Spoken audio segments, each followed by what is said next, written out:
Live from Darfeasy Studios in Eddyville, Kentucky. It's time for another episode of Darfeasy's TV Recap. Tonight, the return of some very minor MCU characters.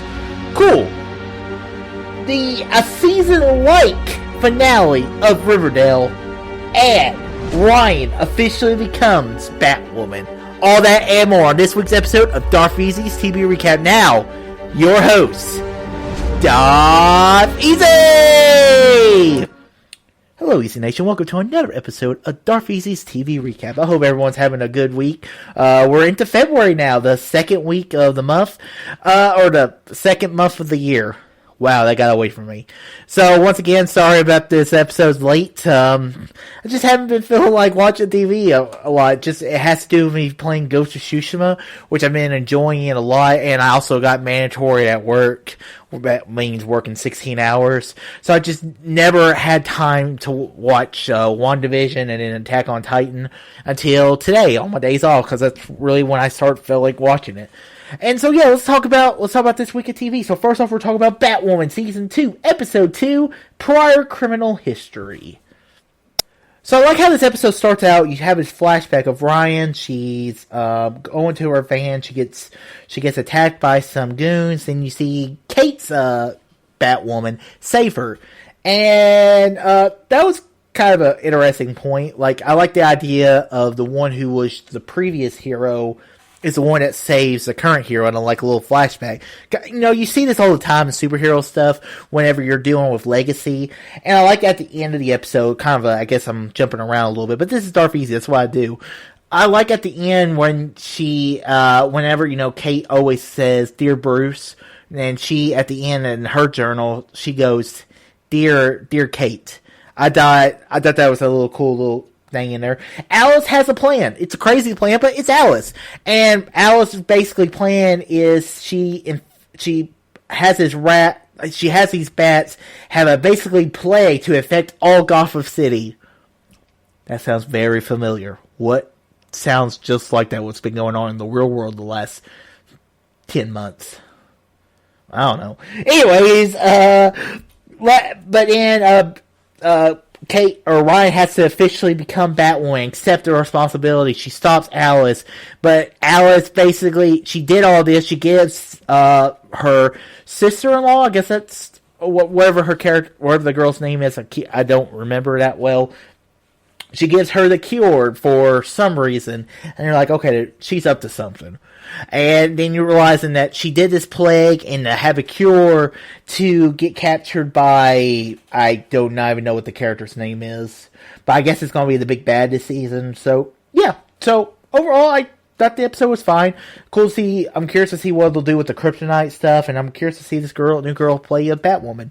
So, we'll see how it goes from here. Let's move on to Riverdale, Season 5, Episode 2, Chapter 78, The Preppy Murders. So, this episode, we're dealing with all the preps are basically getting hunted down that were part of the Stonewall. We figure out who was the one killing them, and we find out this episode felt much like the season finale of last season. And, it has a lot to do to COVID shutting down a lot of these CW shows that we didn't get the full season that we were promised. And I thought this episode was it felt like a season finale episode. And, you find out that, what's her name? Betty's, brother it's basically Dexter. He only kills people that deserve it. And so, cool to see that little moment there in the episode. Also, we find out who's been doing all the, films, and it was Jughead's sister, because she wanted to create a mystery so he would not leave Riverdale, because they just kind of reconnected, and it kind of makes sense a little bit.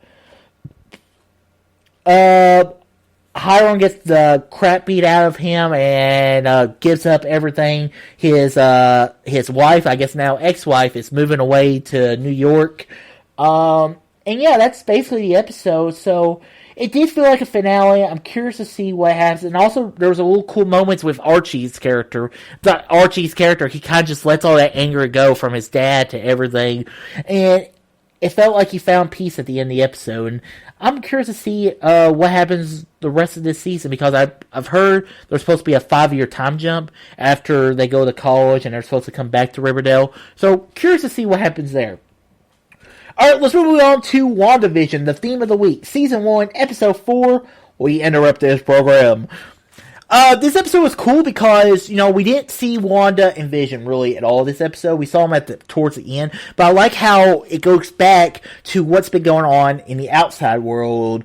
And first off, it's cool to see, I forget what the guy's name is, the Asian character, but he was in Ant-Man and the Wasp as the FBI agent. And I'm not the biggest fan of Ant-Man and the Wasp, but I really did enjoy his character, and I do like his comedy that he does in all of his comedic roles.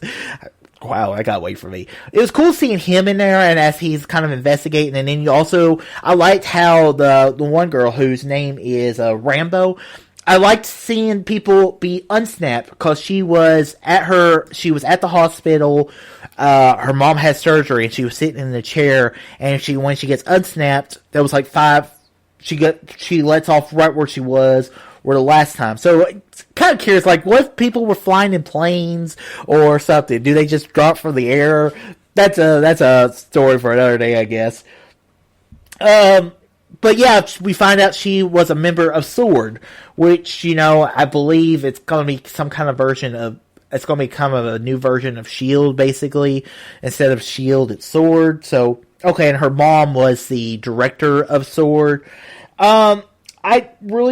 I thought the episode was cool. It was cool seeing all these characters come back. Like, it was cool seeing Kat Dennings, even though I'm not the biggest fan of her character in Thor and Thor the Dark World. Especially don't like her in Thor the Dark World. I feel like I always said I don't like that movie for her comedy in the movie, because it's just the one broke girl humor. I just don't care for her. But I did like I like to see where the character has come from, seeing her since the first Thor movie. So it's kind of cool to see her in there.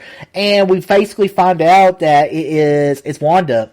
It's Wanda the one that's creating this world, and it's kind of interesting to see her abilities kind of manifest and how she knows what's going on. She's kind of created this world that they're in, so that's kind of interesting to see, and it has to be something to do with she's still in love with Vision, and she doesn't want to let him go, and this is the only way to keep him alive.